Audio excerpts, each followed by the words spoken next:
Hello friends. तो welcome to Ram competition classes. तो मैं आपका अपने YouTube channel Ram competition classes पर आपका स्वागत करता हूं। जैसा कि आपको पता है, हमने कल क्या देखा था, यू दिल्ली पुलिस इंफॉर्मेशन के बारे में देखा था कि दिल्ली पुलिस के फॉर्म कब से आने वाले हैं। जैसा कि मैंने आपको बताया था कि दिल्ली पुलिस की 1-2 महीने में तैयारी नहीं हो पाएगी। क्या बताया था, 1-2 महीने में तैयारी नहीं हो पाती है। उसके लिए काफी दिनों से क्या करनी पड़ती है, मेहनत करनी पड़ती है, जब हो पाएगी। तो अभी से हम इस तैयारी का आगाज करते हुए आज से हमने स्टार्ट की है सिलेक्शन सीरीज। आज से हमने सिलेक्शन सीरीज का आगाज किया है और हम देखेंगे लगभग 25 से 30 सीरीज मैथ्स की प्रैक्टिस देखेंगे। और इस सीरीज में सबसे पहले क्वेश्चन की तरफ चलते हैं बिना किसी बात के। तो सबसे पहला क्वेश्चन देखते हैं, क्या 4 घंटे 30 मिनट एक दिन का कितना परसेंट है। 4 घंटे 30 मिनट एक दिन का कितना परसेंट है, इस बारे में बात करनी है। तो सबसे पहले बात करें कि 4 घंटे 30 मिनट, 4 घंटा 30 मिनट को सबसे पहले क्या करना है, 4 घंटे नॉर्मल होता है 4 घंटा। अब बात करें हम 30 मिनट की, तो 30 मिनट की जब हम बात करेंगे तो 30 मिनट को घंटा में चेंज करने के लिए क्या करेंगे, 60 का भाग लगाएंगे।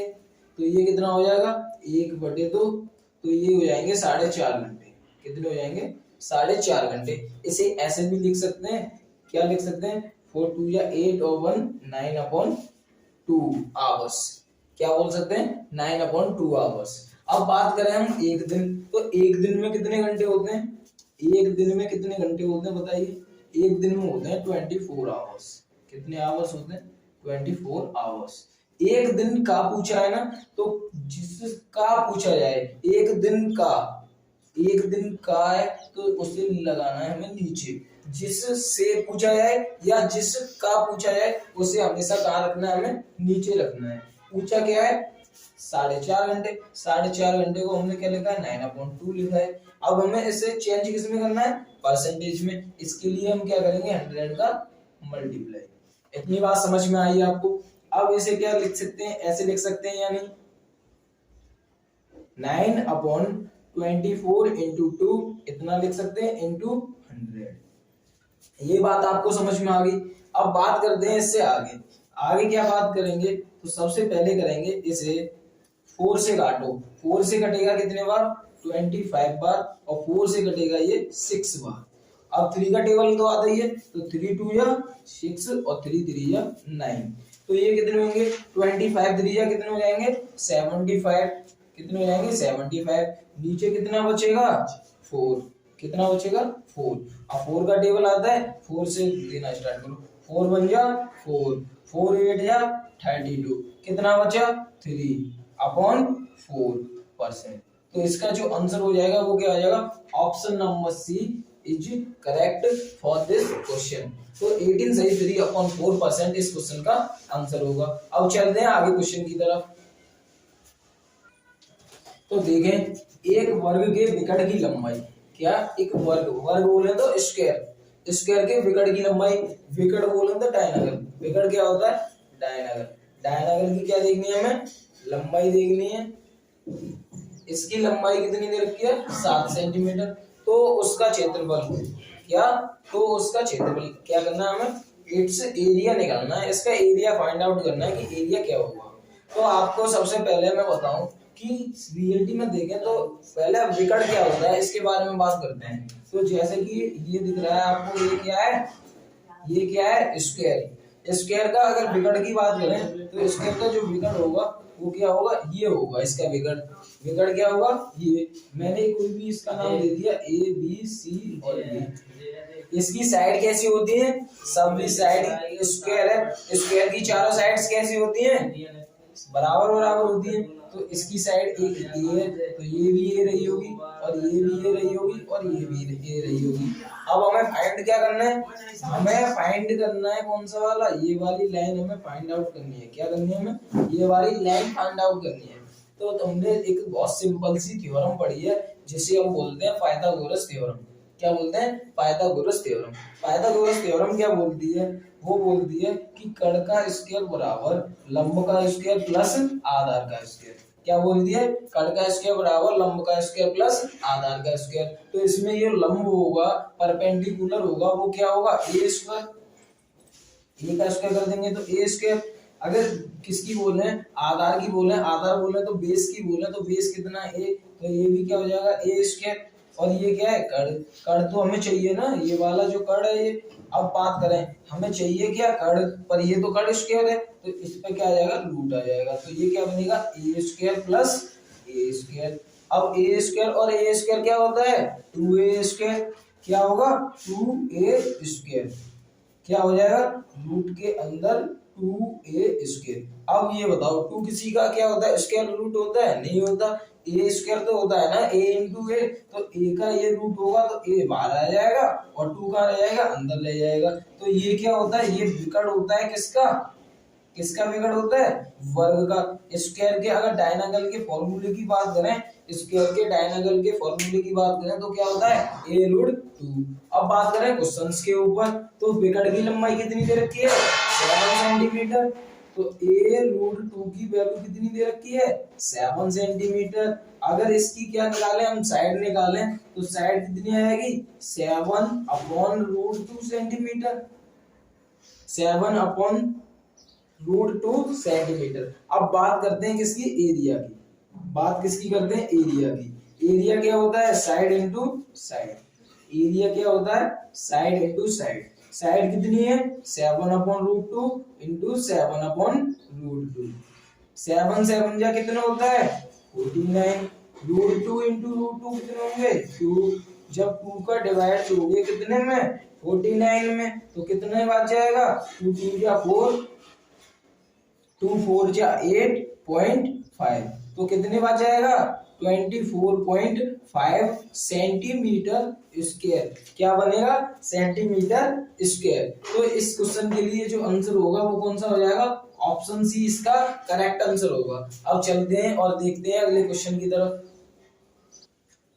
तो ऐसा नहीं है कि पेपर में बहुत सारे हार्ड क्वेश्चन ही आते हैं। अब देखो इस क्वेश्चन की तरफ, ये कितना सिंपल क्वेश्चन है और जबकि ये भी दिल्ली पुलिस में आया हुआ है। ये क्या क्वेश्चन क्या बोल रहा है 1 से 11 तक कितनी अभाज्य संख्या है। तो सबसे पहले बात करूं मैं, अभाज्य संख्याओं को हम इंग्लिश में क्या बोलते हैं प्राइम नंबर, क्या बोलते हैं प्राइम नंबर। अब बात करूं कि अभाज्य संख्या क्या होती है, अभाज्य संख्या कौन सी संख्या है अभाज्य संख्या होती है। तो ऐसे नंबर्स तुमने पढ़ा होगा कि ऐसे नंबर्स जो स्वयं से घट जाए और 1 से घट जाए वही क्या होते हैं प्राइम नंबर। अब इसी बात को हम चर्चा करते हैं 1 मिनट। जैसे मैंने ली 1 3 5 7 9 11, मैंने लिया 1 2 3 5 7 11, मैंने ली 2 3 5 7 11। अब बात करते हैं हम इस क्वेश्चन की तरफ। तो अभी जैसे कि हम छोटी क्लास में पढ़ चुके होते हैं कि जो अभाज्य संख्या होती है वो 1 से घटती है और स्वयं से घटती है। तो ये सारे नंबर्स ऐसे हैं जो 1 से घट रहे हैं और स्वयं से घट रहे हैं। पर इसमें जो 9 जो नंबर है वो 9 जो नंबर है वो क्या बनना है, जो 9 नंबर है वो एक भाज्य संख्या बनना है, क्योंकि वो 3 से क्या हो जाता है भाज्य हो जाता है। तो ये वाला ऑप्शन तो बिल्कुल भी क्या हो जाएगा गलत हो जाएगा एक तरह से देखें तो। अब बात करते हैं इस वाले नंबर्स की। ये नंबर में तो सारी चीज बन रही है, जो तुम डेफिनेशन दे रहे हो वो डेफिनेशन भी इस पर लागू हो रही है। पर इसमें जो 1 नंबर दे रखा है 1 खुद से भी घटता है और 1 से भी घटता है, फिर भी 1 को हम क्या नहीं मानते अभाज्य संख्या नहीं मानते। क्यों, क्योंकि अब तुम्हें नई डेफिनेशन पढ़नी है। क्योंकि जो अभाज्य संख्या होती है अभाज्य संख्याओं के सिर्फ और सिर्फ 2 प्राइम फैक्टर हो सकते हैं। कितने फैक्टर हो सकते हैं 2 प्राइम फैक्टर। अब अगर हम इसके प्राइम फैक्टर करके देखें तो इसका प्राइम फैक्टर 1 ही रह रहा है, एक संख्या ही रह रही है जो कि खुद है स्वयं में 1। अगर मैं 2 के फैक्टर्स की बात करूं तो 2 के 2 फैक्टर होंगे 1 into 2। अगर हम इसके 3 के फैक्टर की बात करें तो 1 into 3। तो इसलिए ये वाला भी गलत हो जाएगा और जो सही रहेगा वो कौन सा रहेगा ये वाला। तो इसकी नंबर्स हम गिन सकते हैं और हम पता कर सकते हैं कि कितनी अभाज्य संख्या है। तो 1 2 3 4 5। तो इस क्वेश्चन के लिए जो सही आंसर रहेगा वो क्या रहेगा 5 रहेगा। क्या रहेगा 5। अब देखते हैं अगले क्वेश्चन की ओर। तो हम देखें इस क्वेश्चन को, अनुज की क्षमता विनोद की क्षमता का अनुज कोई व्यक्ति है और एक उसके साथ में एक भाई है उसका या कोई दोस्त है विनोद। ये क्या कर रहे हैं, विनोद की क्षमता का 150% है। यदि अनुज का कार्य, अनुज किसी कार्य को या अनुज एक कार्य को क्या कर सकता है, 10 दिन में कर सकता है, तो दोनों मिलकर उस काम को कितने दिन में करेंगे। तो सबसे पहले बात करें कि अनुज की क्षमता, अनुज को हम ए से दर्शा देते हैं, अनुज की क्षमता विनोद की क्षमता का, विनोद की क्षमता का कितना परसेंट है, 150% है। कितना परसेंट है, 150%। इसको काट सकते हैं हम, 0 से 0 कटेगा, 5 से 3 बार और 5 से 2 बार। अब मैं इसको अनुज, अब v को भी मैं इधर लेके आऊंगा, इधर मल्टीप्लाई में तो इधर भाग में आएगा, तो ये क्या बचेगा 3/2।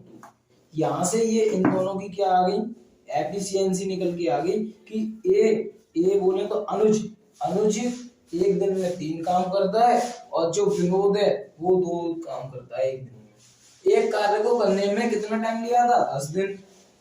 ये बताओ जब 10 दिन लिया है, एक दिन में कितना काम करता है अनुज, 3। एक दिन में कितना काम करता है अनुज, 3। तो 10 दिन में कितना काम किया होगा, 10 × 3, 30 काम किया होगा या नहीं किया होगा, बिल्कुल किया होगा। अब दोनों मिलकर, दोनों कौन कौन, अनुज और विनोद मिलकर काम कितना है, 30। काम कितना है, 30। दोनों मिलकर करने वाले हैं, तो अनुज एक दिन में 3 काम करता है, विनोद कितना काम करता है, 2 काम करता है। 3 और 2 कितने हो जाएंगे, 5। तो 5 काम होगा एक दिन में, तो 30 काम कितने दिन में होगा, 6 दिन में। कितने दिन में होगा, 6 दिन में। तो इसके लिए जो करेक्ट आंसर बनेगा वो क्या बनेगा, 6 डेज। क्या बनेगा, 6 डेज। अब देखते हैं अगले क्वेश्चन की तरफ। ए बी का 7 गुना है, जो ए है ना वो बी का कितने गुना है, 7 गुना है। बी ए से कितने परसेंट कम है, ये बात कही गई है, बी ए से कितने परसेंट कम है। अब इस क्वेश्चन को बहुत सिंपल करने के लिए, इस क्वेश्चन को करने के लिए 2-3 तरीके हैं। तो पहले हम सिंपल से कुछ तरीके पे जाते हैं, बी को इधर लेके आते हैं, तो ऊपर कितना रहेगा 7 और नीचे आ जाएगा 1। अब एक बात बताओ, 20 कितने से, ए से, कितने से, ए से, जिससे पूछा जाए उसे कहाँ रखते हैं हम, नीचे। कितने परसेंट कम है, कितना कम है, बी ए से कितना कम है, 6 कम है। कितना कम है, 6 इनटू क्या आ जाएगा 100। 100 क्यों आएगा, क्योंकि परसेंटेज में चाहिए आंसर। जब परसेंटेज में आंसर चाहिए तो क्या लगाना होता है, 100 का मल्टीप्लाई करना होता है। अब ये कितने हो जाएंगे, 600 डिवाइडेड बाई 7। 600 divided by 7। 7 8 जा कितना होता है, 56। अब बचे कितने, 40। 7 5 जा 85। अगर हम देखें ऑप्शन की तरफ जाते हैं तो 85 पॉइंट में जो ऑप्शन होगा वही ऑप्शन सही रहेगा। अभी हमें आगे करने की जरूरत ही नहीं है, तो 85 पॉइंट कितना आएगा, 71 हो जाएगा। 85.71 बार कट जाएगा। तो इस क्वेश्चन के लिए जो ऑप्शन ए होगा वो ऑप्शन ए सही रहेगा। अब चलते हैं आगे क्वेश्चन की तरफ और देखते हैं। तो हम देखते हैं इस क्वेश्चन की तरफ और देखेंगे कि राहुल की आयु 50 वर्ष है। वर्तमान स्थिति की बात की गई है और बताया गया है कि राहुल की आयु वर्तमान में 50 वर्ष है और मोहित की आयु कितनी है, 70 वर्ष है। तो कितने वर्ष पहले उसकी आयु का अनुपात, उसकी बोले तो उन दोनों की आयु का अनुपात कितना था, 1:2 था। अभी वर्तमान में कितनी है, 50 है, उसकी कितनी है, 70 है। तो ऐसे लिखना है, मान के चलो x वर्ष पहले, कितने वर्ष पहले, x वर्ष पहले इन दोनों की आयु का अनुपात कितना था, 1:2 था। क्रॉस मल्टीप्लिकेशन कर दोगे, ये हो जाएगा कितना, 100 - 2x इक्वल टू क्या होगा, 70 - x।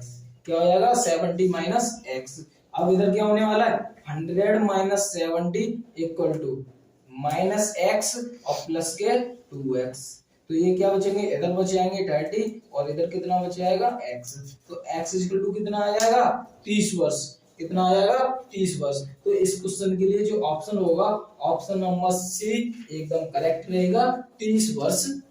और देखेंगे आगे क्वेश्चन की तरफ, देखेंगे आगे क्वेश्चन नंबर। अब देखो 16 लड़कों की औसत आयु कितनी है, 21 वर्ष। 16 लड़कों की औसत आयु कितनी, 21 वर्ष। अगर मैं इनका योग निकाल लूं क्या निकाल लूं, योग, तो कितना आएगा 16 इंटू 21, 16 एकन 16, हाँ 16 एक, 16 दूनी 32 और 1 33, कितना हो जाएगा 336।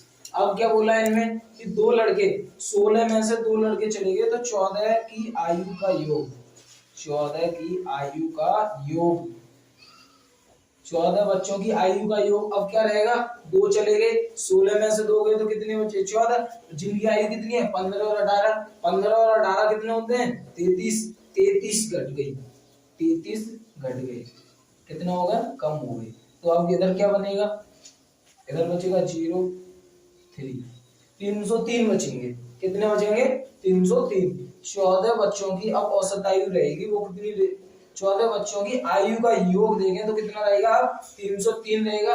अब क्या हुआ कि एक बच्चा उसमें शामिल और हो गया, जब एक बच्चा आ गया तो अब 15 की आयु बनेगी, 15 की आयु, अब 15 की आयु कितनी रहेगी, अब वो कितनी लेके आ रहा है अपने साथ में 24 बस, तो 24 को और ऐड करो इसमें, 24 को जब ऐड करोगे ये बन जाएंगे 327, कितने बन जाएंगे 327। अब पूछा क्या है, अब पूछा है औसत, औसत के लिए क्या करते हैं, औसत के लिए क्या करते हैं, कुल पदों का योग बटे पदों की संख्या, बटे पदों की संख्या। अब योग कितना 327, कितना 327, संख्या कितनी है 15, 15 का डिवाइड लगा दो जल्दी से, 15 दूनी 30, 15 एकन 15, अब 21 पॉइंट कौन सा दिख रहा है ऑप्शन में 21.8, ऑप्शन नंबर बी हो जाएगा, तो 21.8 ईयर क्या बनेगी, क्या बनेगी ये औसत आयु बन जाएगी। इतनी बात आपको समझ में आ गई। अब चलते हैं अगले क्वेश्चन की तरफ। तो देखें इस क्वेश्चन को, एक राशि 5 वर्षों में चक्रवृद्धि ब्याज की दर पर स्वयं का 3 गुना हो जाती है, कितने वर्षों में, इधर देखो। अब एक बात बोली जाए, कोई भी धन कितने रुपया था 1 रुपया था, वो कितने गुना हो गया 3 गुना हो गया, कितने वर्षों में 5 वर्ष में, कितने वर्ष में 5 वर्ष में। तो मैं पता होना चाहिए कि जो चक्रवृद्धि ब्याज होता है वो एक सीक्वेंस में चलता है, जितना गुना पहले ईयर्स में हो रहा होगा उतने आगे ईयर्स में हो रहा होगा। मान के चलो 5 वर्ष में 3 गुना हुआ, तो अगले जो 5 वर्ष रहेंगे उनमें भी ये कितना गुना होगा 3 गुना होगा, तो कितने गुना हो जाएगा 9 गुना हो जाएगा। अब बात करें अगले 5 वर्ष की, तो अगले 5 वर्ष में ये क्या हुआ होगा फिर 3 गुना हुआ होगा, तो ये कितना हो जाएगा 27 हो जाएगा, कितना हो जाएगा 27 हो जाएगा। फिर आगे बात करें 5 वर्ष की, कितने वर्ष की 5 वर्ष की, तो आगे 5 वर्षों में फिर ये 3 गुना हुआ होगा, तो ये कितने बन जाएंगे अब 81। तो 81 पूरा होने में, डायरेक्ट यहाँ से यहाँ तक होने में कितने साल लगे तुम्हें 5 5 5 5, तो 5 और 20 वर्ष, कितना लगा 20 वर्ष। तो इससे सिंपल कुछ नहीं हो सकता, और ये सबसे सिंपल क्वेश्चन, सबसे सिंपल तरीका इस क्वेश्चन को करने का। तो इस क्वेश्चन के लिए जो करेक्ट आंसर रहेगा वो ऑप्शन ए रहेगा 20 वर्ष। अब देखेंगे आगे क्वेश्चन की तरफ। अब हम बात करेंगे इस सीरीज के सबसे छोटे क्वेश्चन की तरफ। तो सबसे छोटा क्वेश्चन ये क्वेश्चन है, और ये भी 2017 दिल्ली पुलिस में आया हुआ क्वेश्चन है। तो ये मैनेज नहीं करता कि छोटा क्वेश्चन है, तो मैं ये देखना है कि सबसे कम समय में तुम कैसे कर सकते हो। तो इस क्वेश्चन के लिए तुम्हें पेन चलाने की जरूरत नहीं है, फिर भी मैं आपको बता देता हूँ कि 3 का मल्टीप्लाई करना है सबसे पहले किसमें 7 में, तो कितना हो जाएगा 21, 2 का डिवाइड लगाओगे 4 में कितना आ जाएगा 2 आ जाएगा, नीचे का जब करोगे तो 2 का डिवाइड लगाओगे जब 4 में, 2 का डिवाइड लगाओगे 8 में तो 4 आएगा, और 4 3 या कितना होता है 12 होता है, प्लस 5 कर लो कितना आएगा 23/17, 23/17, option number A is correct. अब चलते हैं आगे क्वेश्चन की तरफ, इस सीरीज का लास्ट क्वेश्चन। तो हम देखते हैं आज सीरीज का सबसे लास्ट क्वेश्चन और सबसे अच्छा क्वेश्चन। अब बात करेंगे हम 2 का स्क्वायर माइनस 1 का स्क्वायर प्लस 4 का स्क्वायर माइनस 3 का स्क्वायर प्लस 8 का स्क्वायर माइनस 7 का स्क्वायर का मान बताओ। तो इस क्वेश्चन को करने के हैं 2 तरीके। सबसे पहला तरीका जो कि नॉर्मल बच्चे सब लोग करते हैं कि कैसे करके करेंगे कि 2 2 या 4 माइनस 1 प्लस 4 का वर्क करेंगे 16 माइनस 9, 8 का वर्क करेंगे 64 माइनस कितने होंगे 49, 4 में से 1 जाएगा 3 बचेंगे, 16 में से 9 जाएंगे तो कितने बचेंगे, 7 बचेंगे। अब बात करें इधर की, तो इधर कितना बचेगा, 14 में से 9 गए तो 5, और इधर कितना बचेगा 1। तो जब हम इसको ऐड करेंगे तो कितना आएगा 25। एक ये तरीका है, और 25 जो कि ऑप्शन नंबर सी दिख रहा है, तो इससे करेक्ट हो जाएगा। अब बात करते हैं एक अच्छे लॉजिक की तरफ, एक अच्छी सोच की तरफ, जो कि हमें इससे नहीं करना है, इतना टाइम नहीं लगाना है। हमें इस क्वेश्चन में एक चीज दिख रही है, वो दिख रही है कि a का स्क्वायर माइनस b का स्क्वायर। a का स्क्वायर माइनस b का स्क्वायर क्या होता है, एक कोष्टक में a प्लस बी और दूसरे कोष्टक में क्या होता है a माइनस बी। तो इसी पे बात करेंगे, a प्लस बी और a minus b, a plus b a minus b. आगे बात करेंगे a प्लस बी और a माइनस बी। अब देख रहे होंगे इसका भी बनाएगा, इसका भी बनाएगा और इसका भी बनाएगा, तो इससे तो हमें कोई मतलब है नहीं है। तो हम बात करेंगे 2 और 1 कितना होता है 3, 4 और 1 कितना होता है 7, और 8 और 7 कितना होता है 15। ये कितने हो गए 10, 10 और 15 कितने होते हैं 25। तो 25 इस क्वेश्चन का क्या हो जाएगा, करेक्ट आंसर हो जाएगा।